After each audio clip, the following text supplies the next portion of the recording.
like a moment, Audrey, kung maalala mo, may na-interview tayo patungkol sa Treevolution. Ito po yung isang organisasyon or grupo na inilunsad nilang proyekto. Ito yung tinatawag na Mindanao. So ito po, ang Treevolution project ng Pilipinas ay nagkamit ng Guinness World Record. The record-breaking attempt of Treevolution greening Mindanao has made Philippines as the new holder of Guinness World Record for the most number of trees planted in just 1 hour in multiple locations with a partial tally of 2,003,251 as of 2:38 p.m. ng Friday po. In-announce po yan ng Mindanao Development Authority or MINDA sa Caraga area ng manager Cecilia Trino.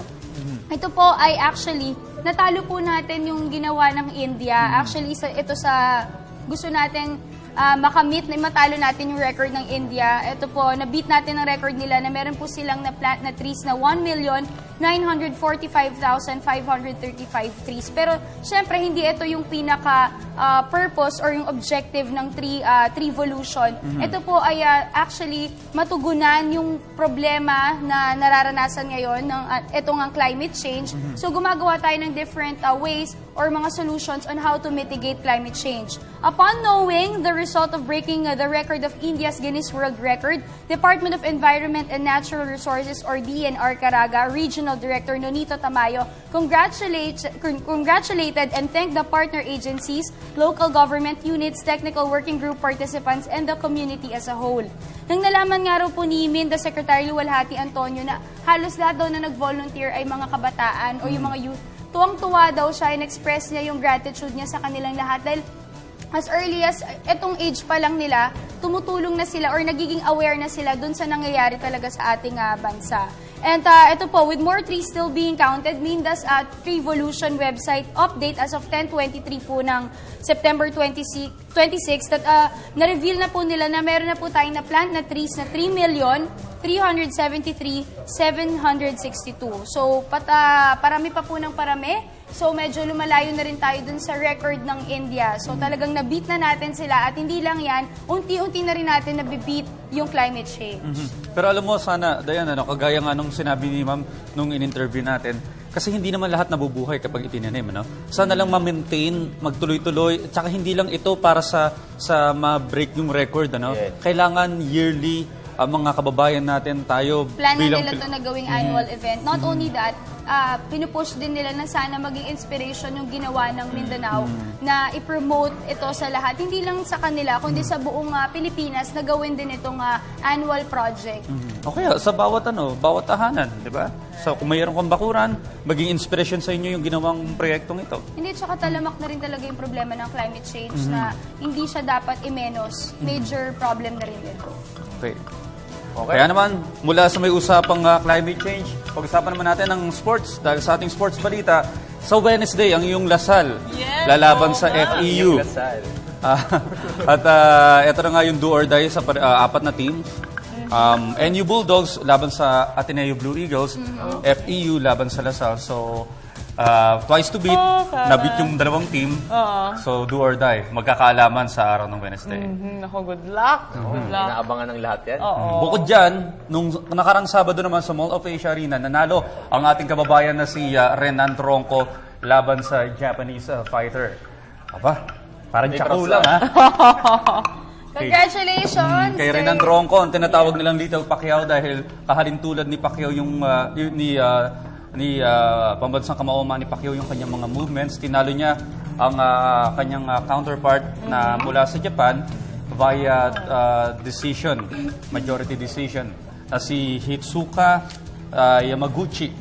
Ayan. Congratulations ulit kay Renan Tronco. Alam mo, Audrey, ako natutuwa ako pag sa nalalaman ko, may nababalitaan ako mga Pinoy boxers na talagang nakikita nila na pwedeng maging next Manny Pacquiao. Kasi pride and joy to ng ating bansa. Alam mong in time, magbibigay honor sila. So sana tuloy-tuloy pa rin. Dahil alam mo, isa po talaga sa mga rason bakit nakilala ang Pilipinas sa international community was because of Manny Pacquiao. So talagang thankful tayo sa kanya sa pinakita niyang galing at talento na sumasalamin sa mga Pilipino. Kaya nga, sana tuloy-tuloy lang din ang suporta ng mga kababayan natin, lalo na sa mga boksingero. Alam niyo kung bakit? Dito tayo mag-e-excel eh. Bakit dito tayo makakuha ng first gold sa Olympics. That's right. Diba? Hindi lang yan, Audrey. Nakita mo naman yung mga Pilipino talaga, nag-excel talaga pagdating sa sports. Ang dami na nating mga kababayan na nananalo at nag-uwi ng limpak-limpak na mga awards. So dito tayo napaproud sa kanila. Okay, congratulations ulit kay Renan Tronco.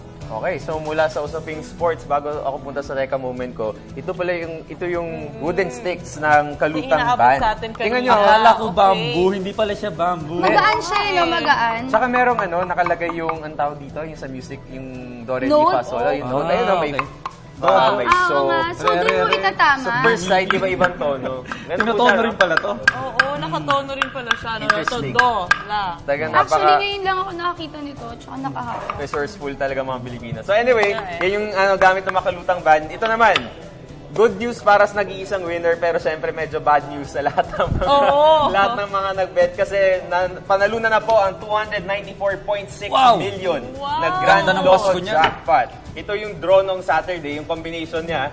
Malay nyo, baka medyo lumapit. 08, 42, 35, 11, 17, 22. Okay, so yan yung combination. Kung babalikan natin yung huling panalo, September 20, 22 million naman yon. At nung pinakahuli pa, August 23, 22 million din. So medyo malaki yung ngayon, no? 294.6. Yung biggest lotto prize, kung babalikan natin, napanalunan nung November 2010, at ito ay 704 million pesos.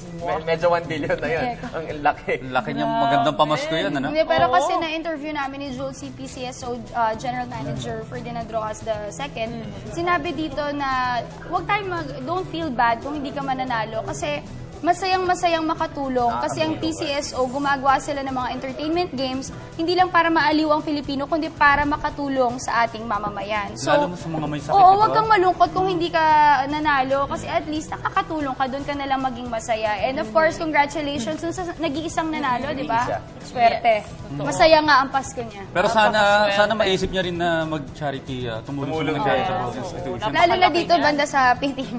Tapos, di ba, ang PCSO ngayon, they're celebrating their 80th. Oo, founding anniversary Weekend, kung founding saan anniversary. tinayo nila ulit yung isang office kung saan doon sila dati.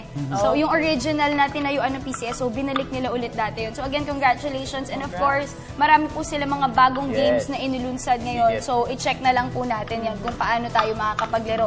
Ang favorite ko dyan yung Scratch It, Win It. Oo. O yun, baka nanonood ngayon yung nanalo. Nandito lang kami, Visayas Avenue. Visayas Avenue. Every morning. Audrey Goriseta. Okay, so usapang sports ulit. Alam nyo ba mga boss, nakasungkit na naman po ng medalya ang Pilipinas sa Asian Games na ginanap at ginaganap. Meron pa, no? Meron pa. Sa Incheon, Korea, nakamit po natin itong bronze medal sa larong archery. At syempre, kailangan natin i-recognize kung sino ba tong archer na to. Ito po ay si Archer Paul Marton de la Cruz. Isa pong 28-year-old. Siya din po ang nag-open. The 28-year-old opened the day as part of the Philippine team in the bronze medal match. So congratulations. Ito na po yung pang-apat na medalya ng Pilipinas sa Asian Games after 2 silvers and a bronze from Wushu. At ito na nga, pang-apat ang ating bronze medal sa archery. So congrats. Sana tuloy-tuloy lang. No? Napakaganda pakinggan ito. Napakagandang balita every time na may natatanggap tayo na nakakakuha tayo ng medalya at talagang kaya natin makipagsabayan sa ibang bansa. Diba? Alam mo mga Pilipino ngayon gumagaling sa archery, ha? Yes. Kung maalala mo yung Lasalista rin, na Si Gab Moreno. di ba? Yung Nanalo. Siya First gold. Oo, yung bata. Siguro dapat tutukan natin yung sports na yan. Baka dyan O, di ba si mag-excel ang mga Michael Pinoy. Martinez din sa ice skate? Yung mga hindi mo ini-expect na nagiging magaling yung mga kababayan. O, di ba si Jules Giang din? Talaga. Okay. Meron ba?